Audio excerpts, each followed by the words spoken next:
Hello, everyone. I am Bismarck, a lecturer in ecology at the University of Natural Resources and a PhD in ecology candidate at the Kwame Nkrumah University of Science and Technology, all in Ghana. I'm presenting today our study on the phenology of woody climbing plants in Ghana. Phenology refers to the timing of life cycle events in both plants and animals, and it extends to investigate the factors, both biotic and abiotic factors, that influence observed patterns in life cycle events. Life cycle events include flowering, fruiting, and leaf production. In plants and in animals include reproduction and migration.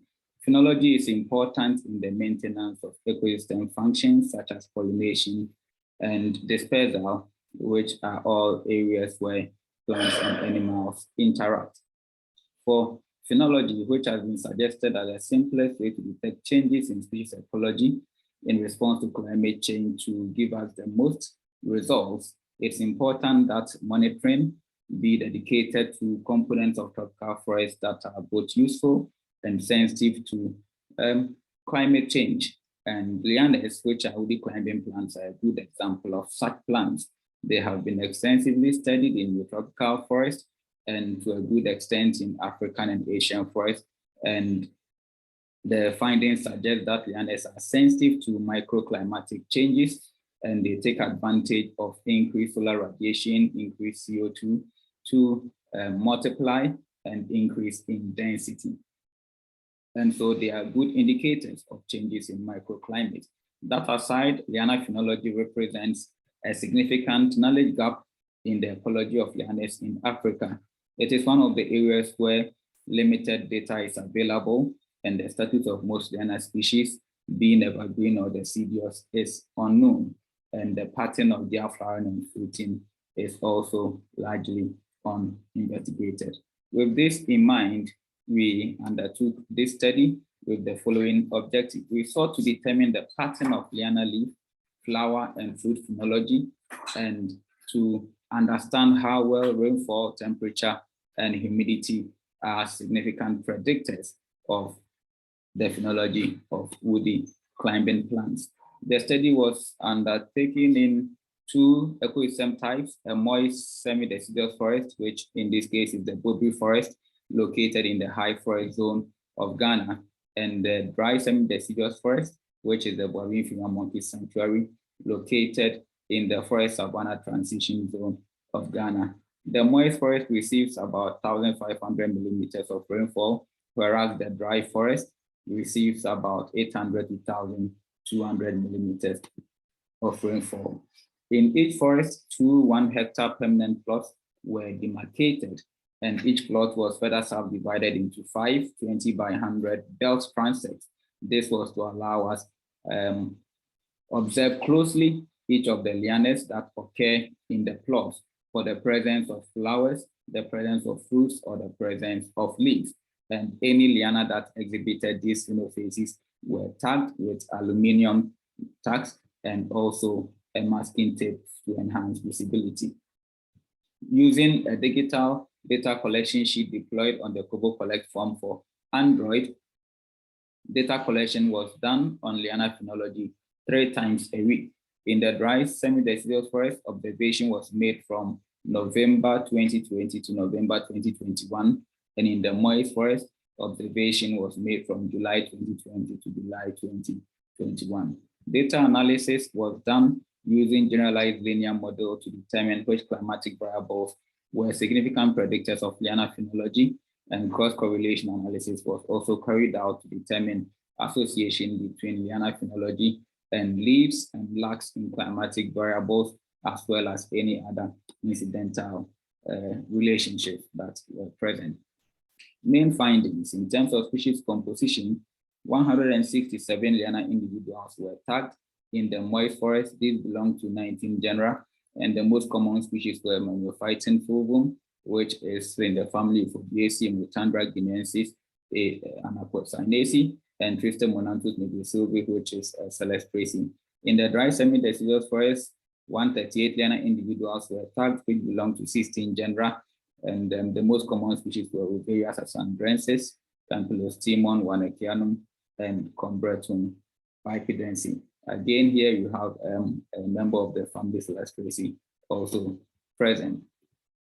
The climatic patterns in the moist semi-deciduous forest, focusing mainly on rainfall. There were 3 peaks that were observed in rainfall in the moist forest, and in between these 3 peaks were dry seasons, where about the rainfall received were less than 100 millimeters. In the dry forest, on the other hand, there was 1 major peak of rainfall, and before this peak, there was a pronounced dry season all the way from November up until about June, July.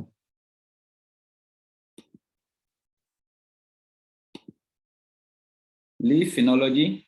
In the 2 ecosystems, we observed that almost all lianas were evergreen, possessing mature leaves, as can be observed here. In the moist forest and in the dry forest, all liana individuals that were observed possessed leaves, mature leaves, all throughout the year. In the moist forest, swollen bud, leaf bud closely follow the pattern of rainfall.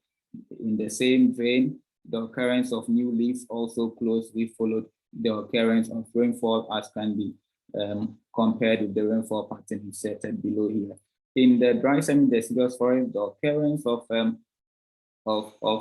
swollen buds and new leaves appear to go counter to the pattern of rainfall. When rainfall increased, you realize that the occurrence of new leaf reduced, and the occurrence of swollen buds also appeared to have reduced, and so the pattern was somewhat opposite. But using the generalized linear model, how well did rainfall and climate predict leaf phenology in the 2 ecosystems? We observe here in the moist forest, from the output of the generalized linear model, none of the climatic variables were significant predictors of swollen buds or new leaf or mature leaf.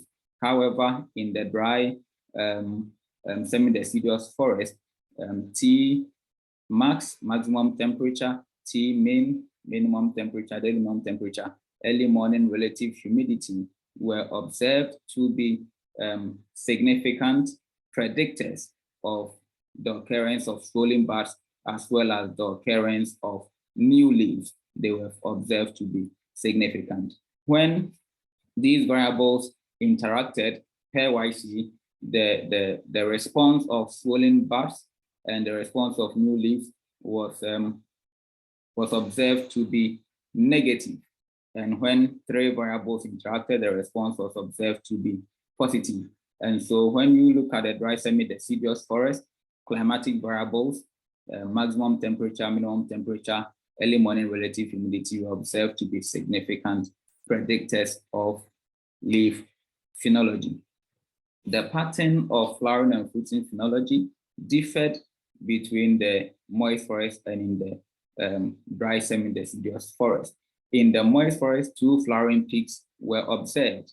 First in October, November, and the second was in April and May. 2 flowering peaks were observed in the moist forest, whereas only 1 flowering peak was observed in the dry forest. And the fruiting pattern was also similar. 2 fruiting peaks were observed in the moist forest, first in December and January, and then in June to July.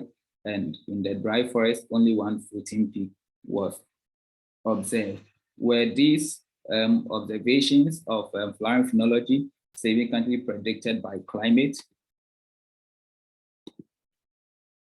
In the 2 ecosystems, we observe from the generalized linear model, from the output, no climate variable, nor the interactions among climatic variables were significant predictors of liana flower phenology. And so we decided then to conduct cross-correlation analysis to determine association between liana phenology and leaves and lacks in climatic variables, and also to unveil any incidental associations or relationships between the phenology of lianas and climatic variables.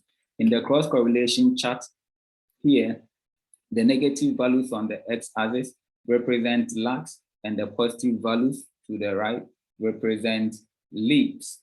And each lag or lead represents 2 weeks, so that lag 2 or lead 2 in actual sense is 1 month, and 4 represents 2 months, 6 is 3 months, 8 4 months, and so on. The y-axis represents the cross-correlation coefficient, which may be positive or negative. And when the bars, the cross-correlation coefficient bars, the blue bars, cross the red line, in this instance, the robust confidence bands, then there is a significant cross-correlation. With respect to rainfall, significant positive cross-correlation was observed in new leaf here, in new leaf at lead 1, which is 2 weeks, which means that new leaves were led by rainfall by a period of 2 weeks. In fruit present also, we observe significant cross-correlations, negative cross-correlations in this instance at lead 3 to lead 8. And this suggests that in this instance, rainfall led the presence of fruits by a period of between 1.5 to 4 months. Many important cross-correlations were also observed in the dry semi-deciduous forest. All phenophases showed important, significant cross-correlations with rainfall. For swollen buds, there were both leaves and lags, which were significant. The lags were negative and the leaves were positive. For new leaf, however, lags were mainly positive up to lead 2, while leaves from lead 6 to about lead 10 were negatively cross-correlated with rainfall. Mature leaf was also positively cross-correlated with rainfall from lag 3 to lead 3. All were positive. The next important cross-correlation was observed in fruit present at lead 3 to lead 8, which were all negative cross-correlations. In conclusion, we observed that the patterns of liana phenology were similar in the two ecosystems. Leaves occur on lianas throughout the year in every season in the two ecosystems. Flowering and fruiting phenology were, however, highly seasonal, in that in the dry semi-deciduous forest, only one peak of flowering was observed, suggesting flowering to occur once per year, but 2 peaks, suggesting a sub-annual phenology were observed for liana flower phenology in the moist semi-deciduous forest, and the same patterns are true for fruit phenology. Leaf phenology in the moist forest was not affected by climate at all, whereas in the dry semi-deciduous forest, temperature and humidity were significant predictors. Reproductive phenology of lianas in both ecosystems were poorly associated with climatic variables. Thank you very much for your time. I'll stand by for your questions and any other discussions with respect to this work. Thank you.